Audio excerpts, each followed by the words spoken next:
Hello, I'm David Bosek, and this is part 3, the Van Allen radiation belt section.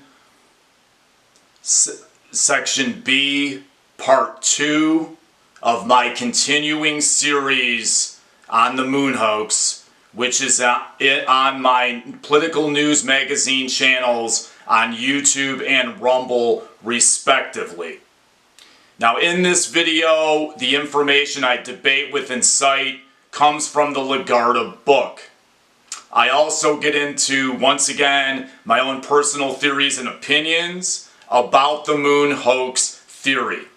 I have my own opinions and own views in all of these videos. Okay, so here we go with the summarization in this video on Van Allen. One thing you have to realize is that NASA thinks the public is awfully dumb about what really went on with the Van Allen radiation belts according to them in Apollo 11.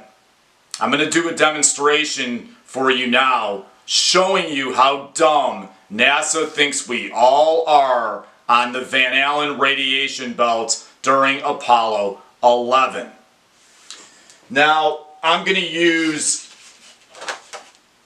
a loop to symbolize the Van Allen radiation belts. And I'm going to use a small marble to symbolize the LM, or the spaceship.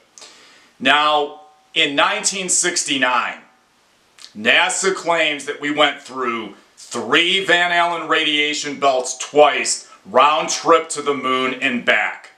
So you have an LM, which is basically, looks like a piece of junk spaceship that a junior high kid could have built in a backyard out in the suburbs. And this supposedly bounced around and went through Van Allen twice, which in my scientific opinion is essentially 3 rings of radiation.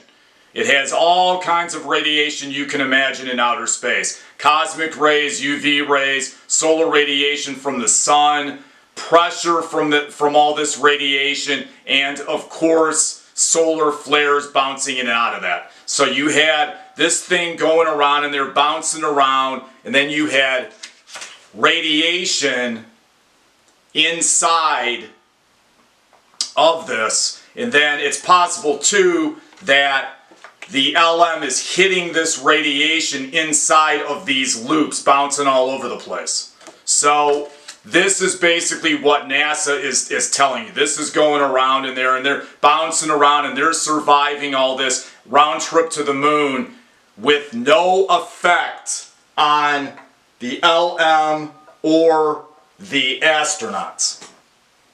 And that just simply isn't reality, but that's what NASA is telling you. According to Lagarde's book on page 162, there was a document that slipped out in 2014. And in this document, NASA admitted they didn't know how to get through Varb. This sent shockwaves through the internet.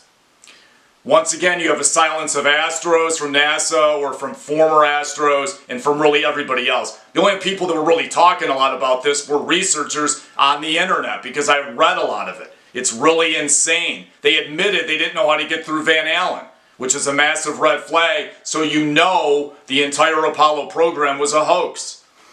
Aluminum makes cosmic rays worse. It's not a filter of them. It's an absorber of radiation, like the whole ship was. The International Space Station exists way below Varb, and their astros have to wear advanced suits with radiation monitors and thick shields. And this is only about 1,000 miles out in space. According to NASA, we went almost 500,000 miles round trip during Apollo 11. And this is in the danger level when it comes to ISS, which is only about 1,000 miles out in space. That's it. 0 adds up here. It's a massive red flag. NASA admits now they don't have the technology to protect astros from radiation. They're admitting this. These are massive red flags, folks, so you know this was all faked in the past.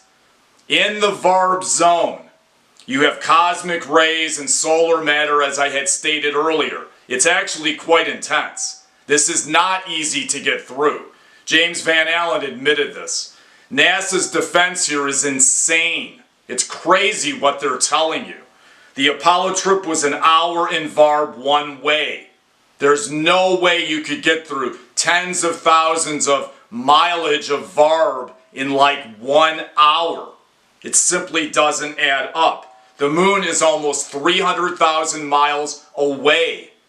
This is crazy. This doesn't add up. This simply isn't logical. They're taking you for a fool. In my opinion, Varb is the second biggest red flag in the entire hoax. And that's why I used a very rudimentary analysis to show you how crazy this all is. Basically, they think you are dumb, and they think they can continue to get away with it, at least what they're talking about, what supposedly went on in 1969. Okay, on to some other stuff. My next video is going to be on part 4, the cinema conspiracy part, where I talk about what I believe was a plot within the elite of Hollywood to help fake the moon landings in 1969. In this video, I obviously talk about Stanley Kubrick. I also talk about the films 2001 and Capricorn 1 and other related films of the film hoax, or the moon hoax rather. And I also talk about related documentaries of the moon hoax. If you're a big film buff like I am, you definitely want to watch the next video. Okay, on to some other stuff. I am David Bosak and I do not use AI in any of these videos. If you want more information about my political career, you can Google my name. I've been involved in politics off and on for a long period of time. I've worked on the presidential campaigns of Al Gore, John McCain, Bernie Sanders, and Donald Trump. I've also run grassroots political action committees or PACs for Bernie and Trump. When Bernie lost in 2016, as an independent populist, I went over and supported Trump every time. I'm a complete independent, as you can tell from my tweets. In 2016, I was the biggest Bernie group in the state of Michigan, which enabled him to win the Michigan primary. I have a ton of experience in politics as an activist and a politician. I've also worked on property rights issues as an activist locally in the state of Michigan. Okay, on to some other stuff. I have a political blog and a blog that talks about movies and movie reviews and books on Goodreads.com. I also have my most detailed biography about me on Goodreads.com. So you can go there also for more information about me.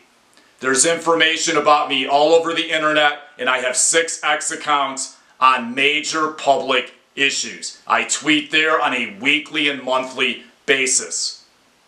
Okay, thanks a lot for your time. Thank you for your consideration. Till the next video, it's free to subscribe.